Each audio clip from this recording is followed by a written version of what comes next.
चलिए आज एक्सरसाइज 1.4 करेंगे, क्लास 9th एनसीईआरटी मैथमेटिक्स। सो इसमें सबसे पहला जो क्वेश्चन है, classify the following numbers as a rational और इरेशनल। सो रैशनल नंबर की क्या डेफिनेशन होती है, सबसे पहले वो समझ लेते हैं। हमने पढ़ा हुआ है rational number can be represented in the form of p by q, where p and q are integers. ये क्या है? इंटीजर्स। ठीक है, where q is not equal to 0। So बताइए, पहला first answer the first question. One is the rational number और irrational number. So obviously one को हम लिख सकते हैं ना पी बाई क्यू के फॉर्म में। हम इसको ऐसे लिख सकते हैं 1/1, ऐसा कुछ लिख सकते हैं, राइट? तो हमारा 1 इज द रैशनल नंबर। ठीक है, where q is not equal to 0। So यहाँ पे जो डिनोमिनेटर है वो 0 भी नहीं है, ये इंटीजर्स है। Yes, this is a rational number. Next is 2√7। 2√7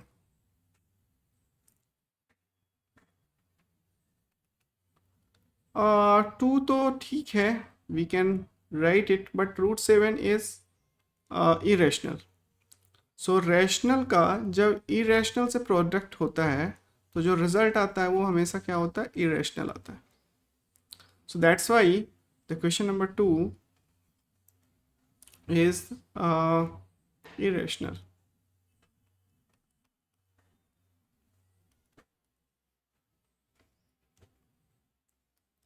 ठीक है, क्वेश्चन नंबर 3 देख लेते हैं। √2, ऑब्वियसली √2 भी क्या होगा? इरेशनल होगा। अच्छा, ये इरेशनल क्यों होते हैं √7 √2? बिकॉज जब आप इसका एक्सपेंशन करोगे ना तो ये नॉन रिपीटिंग डेसिमल्स आते ही जाते हैं। आफ्टर द डेसिमल पॉइंट्स जो नंबर्स हैं वो नॉन रिपीटिंग हो जाते हैं। ठीक है, तो इसीलिए ये इरेशनल्स होते हैं। तो ऑब्वियसली इट्स इरेशनल। डी 2 पाई। अब इसमें भी 2 रेशनल है, ये इरेशनल है, प्रोडक्ट है। तो रैशनल और इरेशनल का जो प्रोडक्ट होगा वो इरेशनल आएगा। ठीक है, पाई या इरेशनल।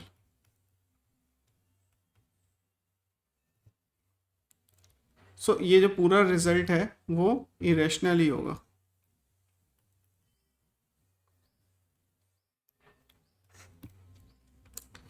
सो आई होप ये फर्स्ट क्वेश्चन आपको समझ में आ गया होगा।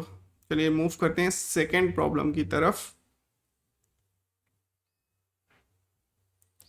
Simplify each of the following expression. जो पहला एक्सप्रेशन है उसको सिंप्लीफाई करना है, मतलब बेसिकली जो है उसका प्रोडक्ट कर देना है आपको। तो जैसे पहला क्वेश्चन है आपका 3 + √3 और 2 + √2। अब इसको क्या करोगे आप? 3 से 2 का मल्टीप्लाई करोगे, कितना आएगा? 6। 3 से √2 का 3√2, √3 से 2 का √2√3 और √3 से √2 का √6। ठीक है, तो यही आएगा पहले वाले का। This is a simplified form. ठीक है, दूसरा देख लेते हैं। 3 + √3, 3 - √3। ये क्या होगा? ये a+b टाइप का लग रहा है, तो इसमें a² - b² कर सकते हैं। ठीक है, सो 3² - √3 का स्क्वायर। कौन सी एंटिटी लगाई? a + b, a - b is equal to A square minus B square, A square minus B square, ये वाली एंटिटी लगा दी। ठीक है, तो अभी ये हो जाएगा हमारा 9 minus 3 is equal to 6. So this is the answer.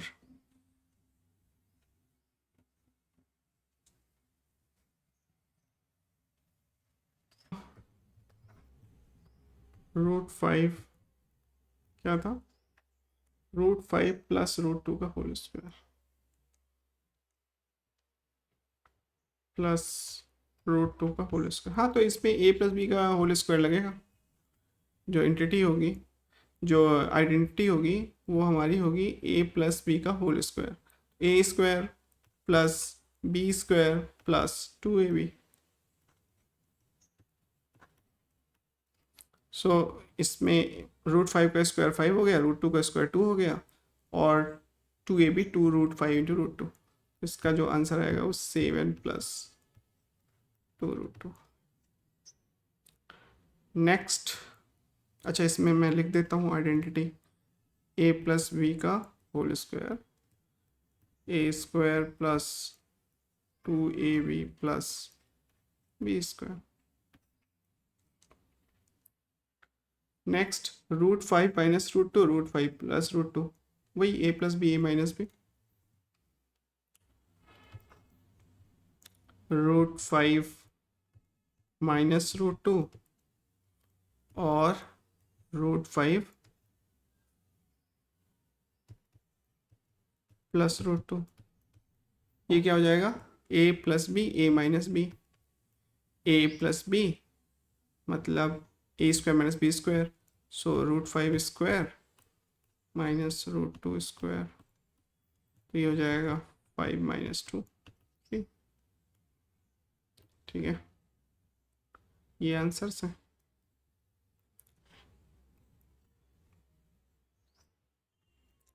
ठीक है, so this is the question number 2। चलिए बात कर लेते हैं क्वेश्चन नंबर 3। क्वेश्चन नंबर 3 बोलता है pi is defined as the ratio of the circumference of a circle to its diameter d, that is pi is equal to c by t. This seems to contradict the fact that pi is a irrational number. How will you resolve the contradiction? So बोल रहा है कि पाई तो ratio है c और d का, तो ऐसा लग रहा है ये तो रेशनल नंबर होना चाहिए, बट ये इरेशनल नंबर क्यों है? सो हमें जाना पड़ेगा रैशनल नंबर की डेफिनेशन पे। रैशनल नंबर की डेफिनेशन कहती है p बाई क्यू के फॉर्म में आप इसको लिख सकते हो, where p and q are integers.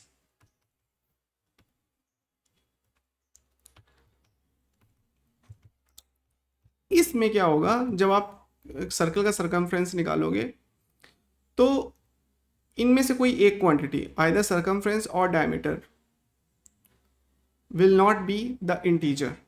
One of the quantity will be cannot be written in the form of integer, it will be the real number, either c or d।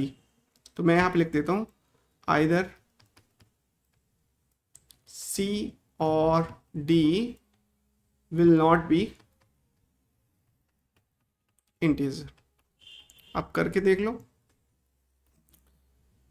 जिसने भी इसका definition बनाया हुआ है पाई का, है ना, उन्होंने काफ़ी एक्सपेरिमेंट किया इस पाई की वैल्यू को निकालने के लिए। They have taken multiple multiple circumference and diameter, and comes in the conclusion the value is kind of irrational number coming, but the value is kind of constant, so they have denoted the pi। पर उन्होंने ये चीज़ notice करी कि c और d जो भी होता है, जो क्योंकि ये साथ में स्केल करते हैं, अगर डायमीटर बढ़ेगा तो सर्कमफ्रेंस भी बढ़ेगा, ठीक है ना। तो इनमें से कोई एक नंबर क्या होगा, रियल नंबर होगा जैसे, और वो नॉन रिपीटिंग डेसिमल्स नंबर होगा, उसको हम रिपीटिंग डेसिमल के फॉर्म में लिख भी नहीं सकते, ठीक है। सो इसी वजह से इसमें कोई कंट्राडिक्शन नहीं है। कंट्राडिक्शन तब होता जब c and d both can be represented in the form of integers.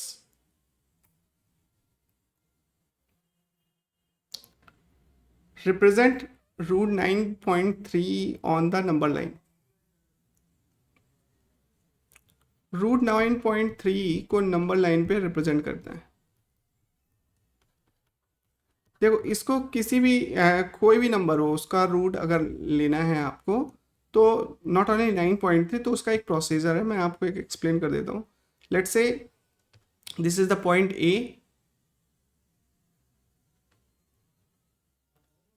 And this is point B.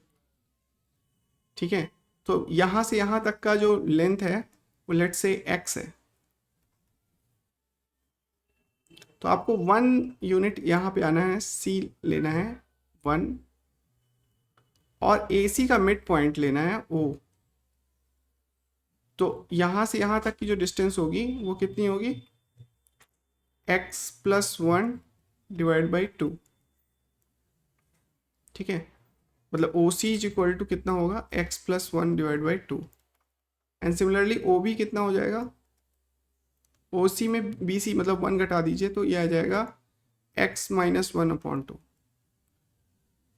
ठीक है, so the O C is x+1/2 and O B is x-1/2। अब इसको सेंटर मानकर हम एक सेमी सर्कल टाइप का draw करेंगे।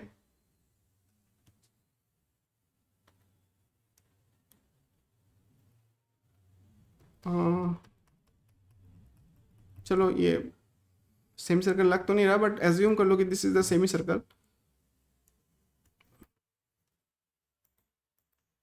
इसको हटा देता हूँ, देन ड्रॉ करता हूँ।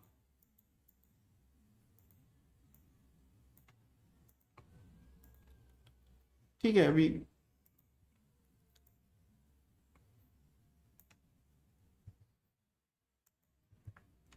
ठीक है, सो यहाँ से मैं एक सेमी सर्कल ड्रॉ करूँगा।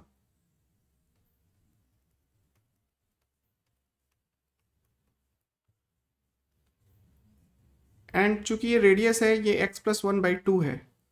ठीक है, और यहाँ से मैं एक परपेंडिकुलर ड्रॉ करूँगा।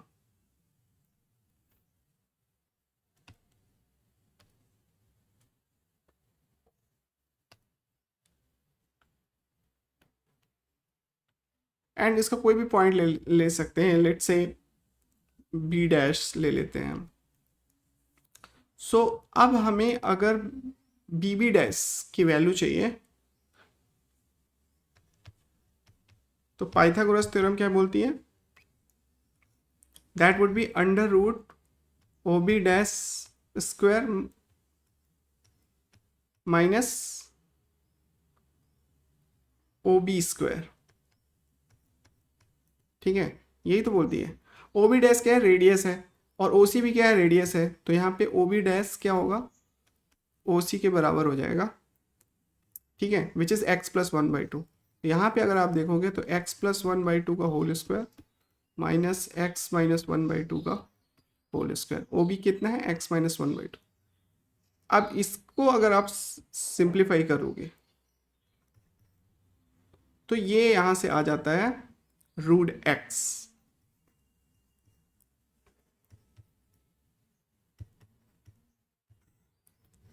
सो अगर अब आप b को सेंटर मानकर इसको एक्सटेंड करते हैं, अब आप b को सेंटर मानकर बी बी डैश का अगर एक आर्क यहाँ लगाते हो, जो जहाँ पे ये पॉइंट कट करेगा, लेट्स से x पर कट कर रहा है, तो जो बी एक्स होगा is equal to B B dash is equal to root X. तो कोई भी नंबर हो, यहाँ पे x की जगह आप 9.3 रख लोगे, 9.3 का रूट निकालना है, तो x की जगह आप 9.3 रखो। सेम प्रोसीजर अडॉप्ट करो आप, you can represent it in the number line, you can try it in the on the graph paper. ठीक है, so this is the question number 4। Now question number 5 is rationalize the denominator। अब इसमें बोल रहा है number पूरा पूरा जो ये 1/√7 है वो रैशनल नंबर नहीं हो सकता, लेकिन क्या हम डिनोमिनेटर को रैशनलाइज कर सकते हैं, मतलब डिनोमिनेटर में हम इंटीजर ला सकते हैं क्या, वो ये क्वेश्चन पूछ रहा है। तो 1/√7 हाँ ला सकते हैं, डिनोमिनेटर रूट सेवन का मल्टीप्लाई कर देंगे तो आ जाएगा। तो ये हो जाएगा न्यूमरेटर में रूट सेवन आ जाएगा, डिनोमिनेटर में 7 आ जाएगा। सिमिलरली क्वेश्चन नंबर 2 बोलता है 1/√7 माइनस √6। हाँ इसको भी कर सकते हैं, इसके कॉन्जुगेट से मल्टीप्लाई कर दूँ, √7 प्लस √6। अब यहाँ पे क्या होगा, यहाँ पे तो √7 प्लस √6 होगा, और यहाँ पे a square minus B square का फॉर्मूला लग जाएगा, a plus B a minus B is equal to a square minus B square, 7 minus 6 is equal to 1। तो ये आ जाएगा √7 प्लस √6 डिवाइड बाई 1। ये हो गया रेशनलाइज इसका। सिमिलरली सी वाला क्वेश्चन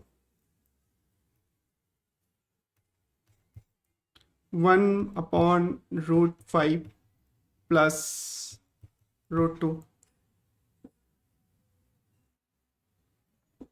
1/√5 प्लस √2।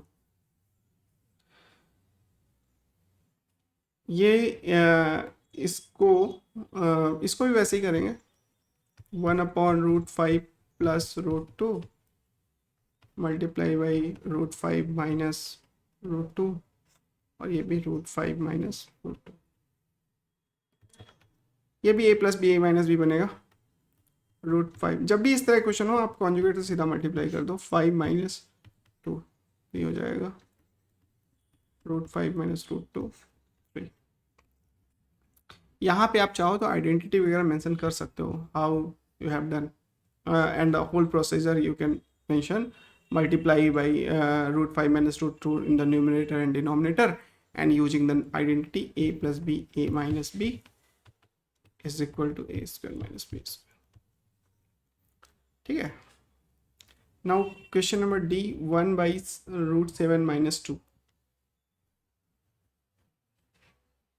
1/√7 minus 2 वही है √7 प्लस 2, √7 प्लस 2। तो ये हो जाएगा √7 प्लस 2, ये 7 और -4, तो ये आएगा √7 प्लस 2 डिवाइड बाई 3। ठीक है, तो this is the solution of that exercise 1.4। इसमें एक जो चीज़ और मैं एडिशनली इसमें इसके थ्योरी पार्ट में जो है वो मैं आपको एक्सप्लेन कर देता हूँ। इसमें कोई भी नंबर, कोई भी दो नंबर्स का जब हम उस पर ऑपरेशन करते हो, addition, subtraction, division and multiplication, तो उसका बिहेवियर कैसा होता है। सो लेट्स से अगर आपने रेशनल नंबर और इरेशनल नंबर का मल्टीप्लाई किया, ठीक है, तो हमेशा क्या होगा, इरेशनल ही आएगा। मतलब रैशनल एंड इरेशनल का जब भी मल्टीप्लिकेशन होगा तो क्या होगा, रैशनल ही आएगा, इरेशनल ही आएगा। ठीक है, इरेशनल और रैशनल को जब भी आप ऐड करोगे तो इरेशनल ही आएगा। इरेशनल और रैशनल को जब आप सब्ट्रैक्ट करोगे तो क्या आएगा, इरेशनल ही आएगा। फिर नाउ अगर आप इरेशनल और इरेशनल को डिवाइड करोगे तो जरूरी नहीं है कि इरेशनल आए, नॉट नेसेसरी, मतलब कुछ भी हो सकता है, इरेशनल भी आ सकता है और रैशनल भी आ सकता है, नॉट नेसेसरली इरेशनल। ठीक है, ऐसे ही अगर आप इरेशनल का मल्टीप्लाई करते हो तो हो सकता है रैशनल आ जाए। ठीक है, तो ये सारी कुछ चीज़ें जो आपको ध्यान रखनी है during the selection of when you are multiplying और डिवाइडिंग और एडिशन और सब्सट्रैक्शन के दौरान ये रैशनल और इरेशनल में कैसे कन्वर्जन होता है। You should remember that. Other than this, everything is covered for this exercise 1.4. Yeah, that's fine. Bye.